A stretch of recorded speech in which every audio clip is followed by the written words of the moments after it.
This question's all about global warming. So this is question 5. The greenhouse effect helps to keep the Earth warm. Explain how the greenhouse effect warms the Earth. So the first thing that happens is the infrared waves. Now I can use abbreviations a little bit here because it's not been marked for quality of written communication. Infrared waves, they penetrate the atmosphere.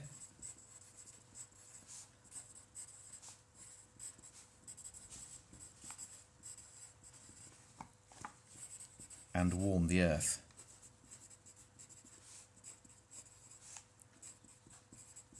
There we are. Now, some is reflected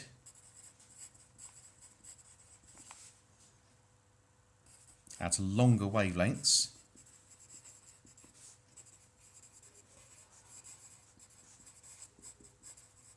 some is reflected at longer wavelengths and is trapped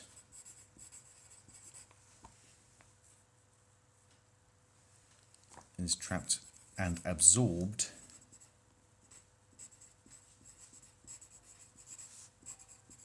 by the atmosphere. Okay, and that's how global warming happens.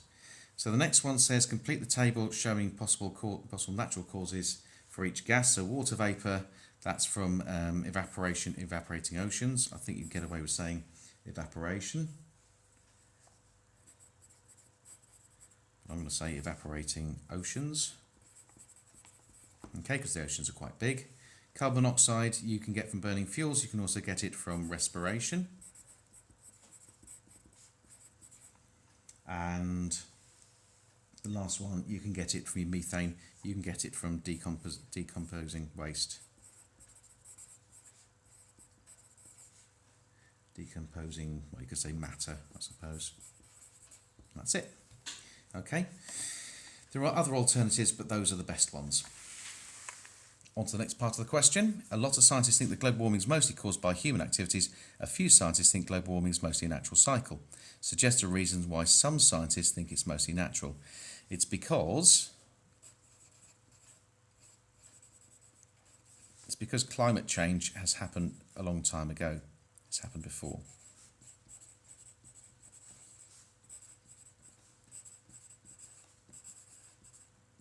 It's happened a long time ago. And just to qualify it, I'm going to say before humans. Because if it happened before humans there, then it can happen without human activity. Okay, easy enough. Next part says each greenhouse gas gives a different contribution to the greenhouse effect. Look at the information about each gas, and so you've got the 3 different gases: water vapour, carbon dioxide and methane.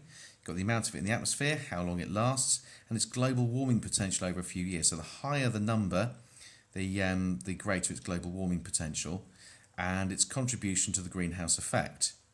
So the global warming potential for water vapour has not been calculated. Use data from the table to suggest why scientists do not calculate it for water vapour.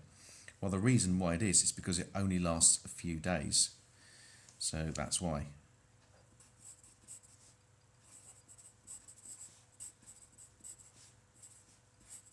So it only lasts a few days, i.e. not very long. There we are. That's simple enough.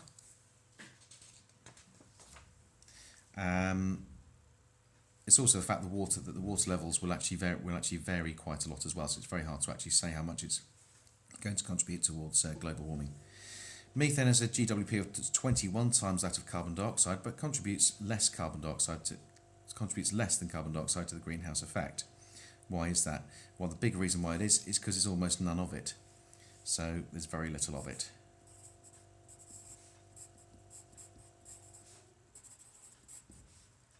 There go the lights again. Very little methane. Well, I'm going to qualify it a little bit. I'm going to say compared to carbon dioxide. There we go. And that's question 5. Right, on to question number 6. Dr. Williams shows her class an experiment with radioactivity. She has an alpha emitter, a beta emitter and a gamma emitter. She's got a radioactive source, some sheets of paper and a radiation sensor and counter. Dr. Williams measures the nuclear radiation from each source using the sensor. Each radioactive source emits only one type of radiation, and a table's below. So as the paper gets thicker, the count rate drops. Now each source does it in a slightly different way. So the question says, and it's a 6 marker, use the data to identify and explain which radiation comes from sources X, Y and Z. Comment on how useful each source is for detecting the thickness of sheets of paper up to 2 millimeters. So first of all, let's identify each radioactive source. Source X doesn't really change in intensity as the paper gets thicker, so it's very, very penetrating, so that's most likely to be gamma radiation. Source Y, as you get paper beyond about 0.4 millimeters, the count rate drops dramatically, so that's going to be alpha because it's not very penetrating, and source Z drops a little bit, and it drops quite steadily, but it doesn't drop as much as the first one, so that's likely to be slightly more penetrating, that'll be beta. So that's the first thing we write about, is source X is gamma radiation, as it is not affected by the paper.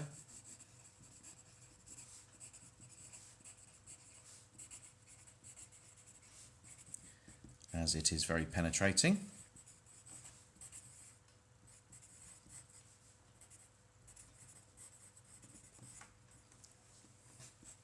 Now we're going to qualify the second part of the question, is how useful would it be for measuring sheets of paper up to 2 millimeters? Well, as it's not going to get any change in the readings, not very useful at all. So as it's not very penetrating, this would make it not very good for measuring thickness. I could say of paper, I suppose, as it is not affected by it. So that's the first one. Then we go on to source Y, which was alpha. Source Y is alpha radiation. And we say it is not very penetrating.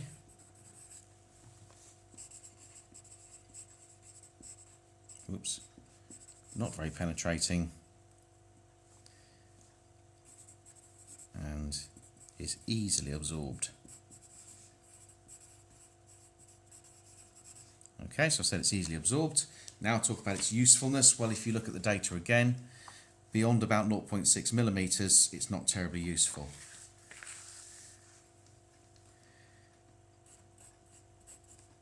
It is almost completely absorbed.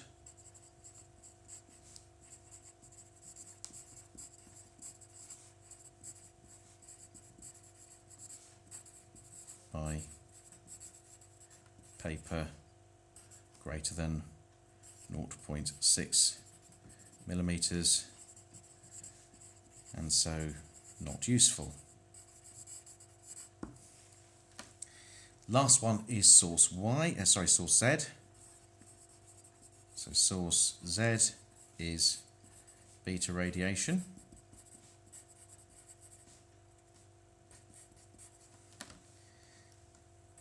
It is absorbed a little bit. A bit more than gamma, but less than alpha, not beta, less than alpha. So I've talked about its penetrating qualities, and it's obviously going to be the most useful one. So this is the most useful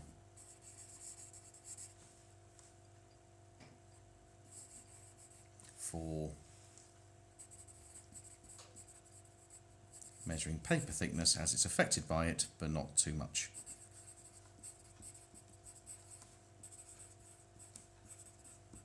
As it is measurably, I'm going to say,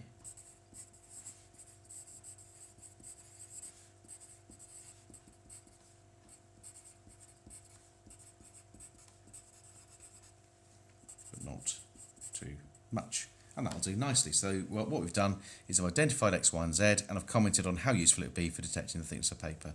I think I've explained it quite nicely. So that's it done. This is question number 7. It's 3 2-marker questions there.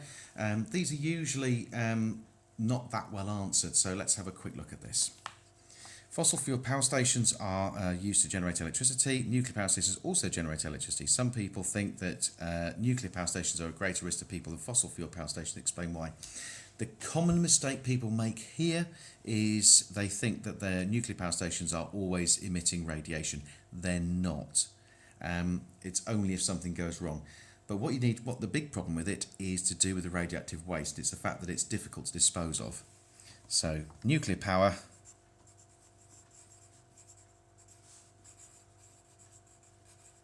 produces radioactive waste.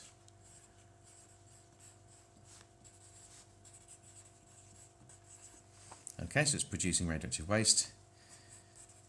This is hazardous and difficult to dispose of.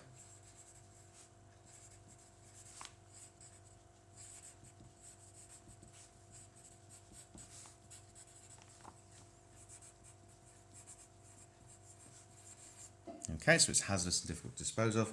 You could also say that you could use nuclear power stations to produce plutonium and make bombs. You could also say that accidents can have a large impact on the environment. But this is actually enough, I think, for 2 marks, because I've said the fact that it produces radioactive waste and what the problem with the radioactive waste is. In 2011, there was a serious accident at a nuclear power station in Japan. It was very serious, but there were no deaths. The authorities evacuated the general public from the area. Suggest other things the authorities might have done to reduce the risks to the workers and the rescue staff. Well, we want to come up with 2 things here. So one of them is they could give them shielding or protective clothing. So you give them lead shielded clothing.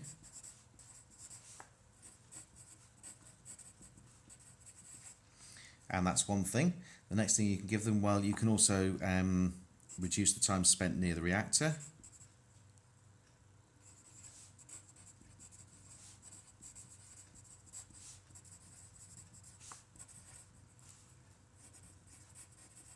Okay, so reduce the time spent near the reactor. You could also say you give them extra iodine. You can also say that you can monitor their radiation dose using a radiation badge. Then it says, explain how the authorities could decide when the public can return to that area. Well, first thing first, they could measure the radioactivity.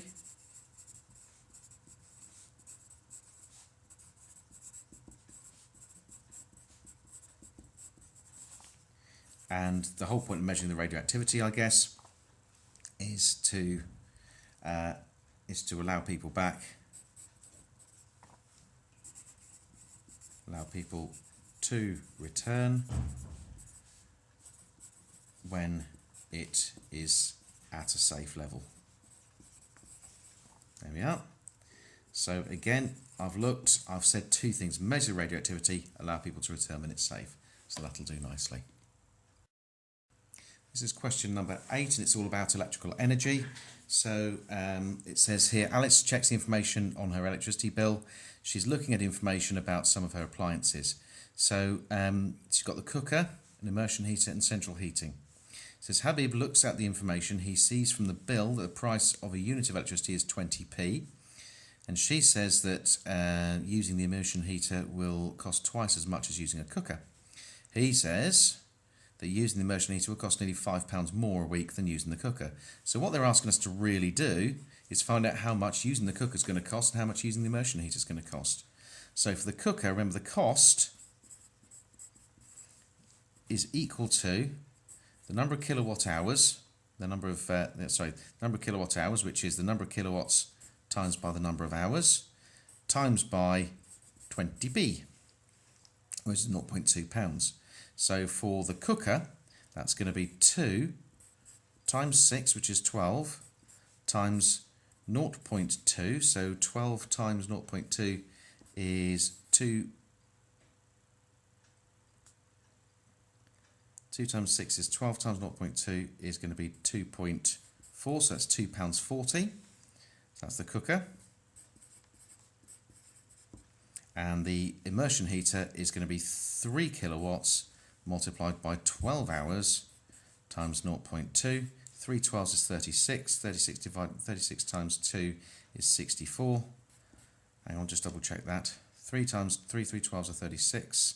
Sorry, 36 times 2 is going to be 72, so that will be £7.20. Now that's the heater. Okay. Now if you look at the difference between the two is going to be that's going to be 80.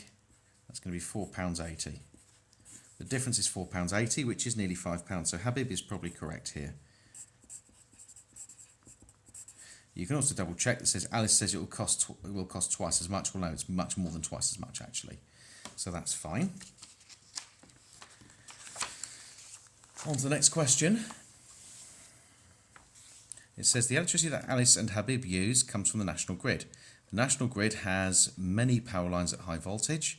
The national grid uses 2 high voltages, which is that's going to be 400,000 volts and 275,000 volts. Both voltages are used to transfer 2 times 10 to the power of 9 watts of electrical power.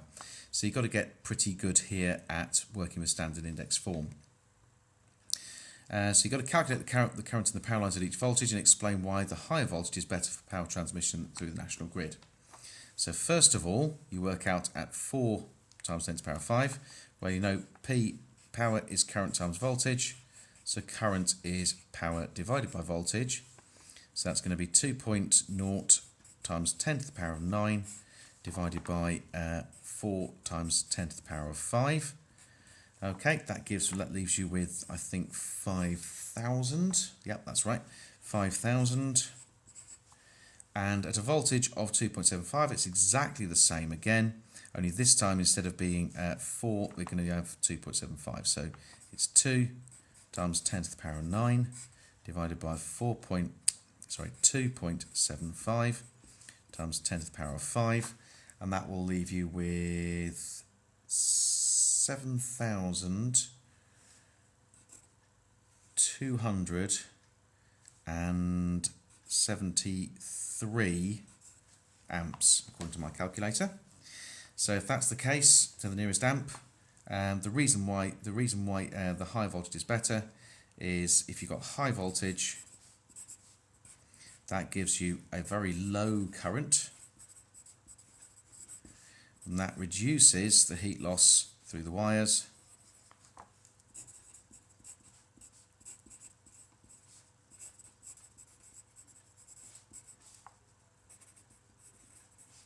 Making them more efficient.